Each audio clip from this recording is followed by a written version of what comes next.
तो दोस्तों एक बार फिर से स्वागत है आप सभी का आपके अपने favourite English learning channel scholar English पर।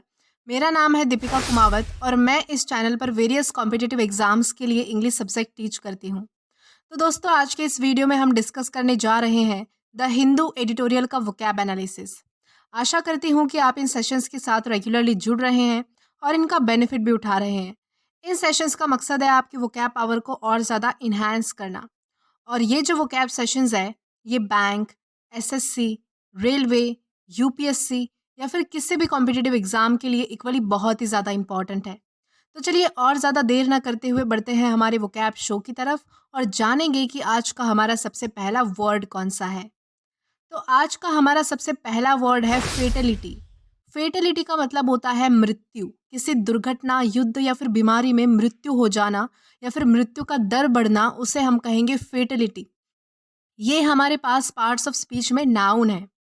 सिनोनिम इसका होता है डेथ या फिर मॉर्टेलिटी।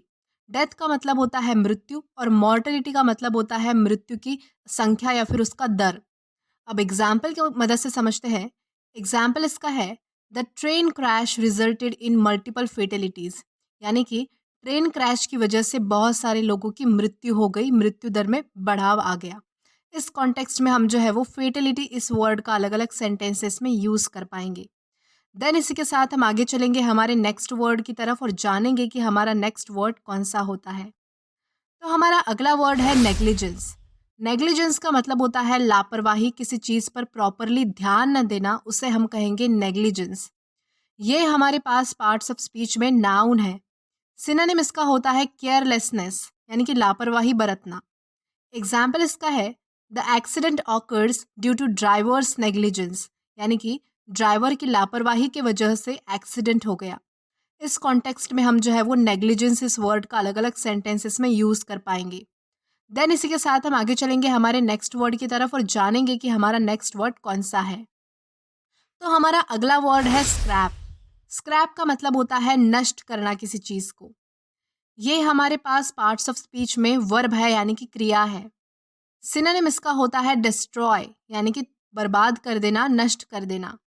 एग्जाम्पल इसका है the mechanic scrap the parts of car, यानी कि मैकेनिक ने कार के कुछ हिस्सों को नष्ट कर दिया। इस कॉन्टेक्स्ट में हम जो है वो स्क्रैप इस वर्ड का अलग अलग सेंटेंसेस में यूज़ कर सकते हैं। देन इसके बाद हमारा अगला वर्ड है डिसेंट। डिसेंट का मतलब होता है असहमति या फिर विरोध। ये हमारे पास पार्ट्स ऑफ स्पीच में नाउन है। सिनोनिम इसका होता है ऑब्जेक्शन, यानी कि विरोध करना किसी चीज़ का या फिर किसी बात का। एग्जाम्पल इसका है there are many ways of expressing dissent, यानी कि असहमति व्यक्त करने के कई तरीके हैं। इस कॉन्टेक्स्ट में हम जो है वो डिसेंट इस वर्ड का अलग अलग सेंटेंसेस में यूज़ कर पाएंगे। देन इसी के साथ हम आगे बढ़ेंगे हमारे नेक्स्ट वर्ड की तरफ और जानेंगे कि हमारा नेक्स्ट वर्ड कौन सा है। तो हमारा अगला वर्ड है पुट द ब्रेक्स ऑन। इसका मतलब होता है रोक लगाना, कोई काम होने से रोकना, उसे हम कहेंगे पुट द ब्रेक्स ऑन। और ये एक ईडियम है। सिनोनिम इसका होता है टू स्टॉप, यानी कि रोकना या फिर रोक लगाना। एग्जाम्पल इसका है the company decided to put the brakes on further investments, यानी कि कंपनी ने आगे कोई भी इन्वेस्टमेंट करने से रोक लगाने का फैसला किया है। इस कॉन्टेक्स्ट में हम जो है वो पुट द ब्रेक्स ऑन इस ईडियम का अलग अलग सेंटेंसेस में यूज़ कर सकेंगे। इसी के साथ हम आगे बढ़ेंगे हमारे नेक्स्ट वर्ड की तरफ और जानेंगे कि हमारा नेक्स्ट वर्ड कौन सा है। तो हमारा अगला वर्ड है रीसरफेस। रीसरफेस का मतलब होता है पुनर्निर्माण करना, किसी चीज़ का फिर से दोहराया जाना, उसे हम कहेंगे रीसरफेस। ये हमारे पास पार्ट्स ऑफ स्पीच में वर्ब है, यानी कि क्रिया है। सिनोनिम इसका होता है रिकंस्ट्रक्ट या फिर रीबिल्ड, यानी कि पुनर्निर्माण करना किसी चीज़ का। एग्जाम्पल इसका है his bad habits begin to resurface, यानी कि उसकी बुरी आदतें फिर से उभरने लगी। इस कॉन्टेक्स्ट में हम जो है वो रीसरफेस इस वर्ड का अलग अलग सेंटेंसेस में यूज़ कर सकते हैं। देन इसी के साथ हम आगे चलेंगे हमारे नेक्स्ट वर्ड की तरफ और जानेंगे कि हमारा नेक्स्ट वर्ड कौन सा है। तो हमारा अगला वर्ड है मालफिजेंस। मालफिजेंस का मतलब होता है अपराध या फिर गलत काम करना, उसे हम कहेंगे मालफिजेंस। ये हमारे पास पार्ट्स ऑफ स्पीच में नाउन है। सिनोनिम इसका होता है मिसकंडक्ट या फिर रॉन्ग डूइंग, यानी कि अपराध करना, गैर कानूनी कोई काम करना या फिर गलत काम करना। उसे हम कहेंगे मिसकंडक्ट या फिर रॉन्ग डूइंग। अब एग्जाम्पल की मदद से समझते हैं। एग्जाम्पल इसका है, the police officer was suspended into malfeasance during a investigation. यानी कि जांच के दौरान पुलिस अधिकारी को दुर्व्यवहार करने के आरोप में सस्पेंड कर दिया गया। इस कॉन्टेक्स्ट में हम जो है वो मालफिजेंस इस वर्ड का अलग अलग सेंटेंसेस में यूज कर सकते हैं।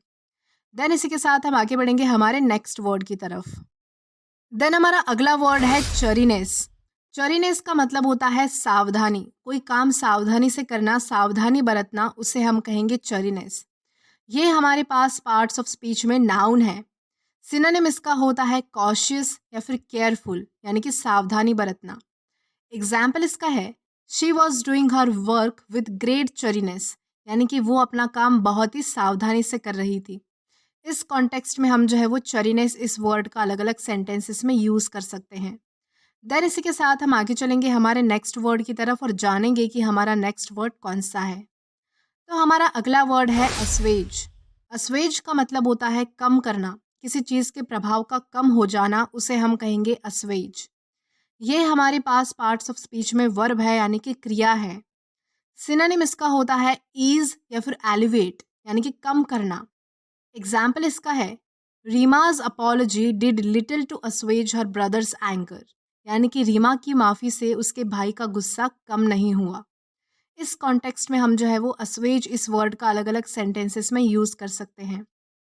देन इसी के साथ हम आगे बढ़ेंगे आज के हमारे लास्ट वर्ड की तरफ और जानेंगे कि आज का हमारा लास्ट वर्ड कौन सा है।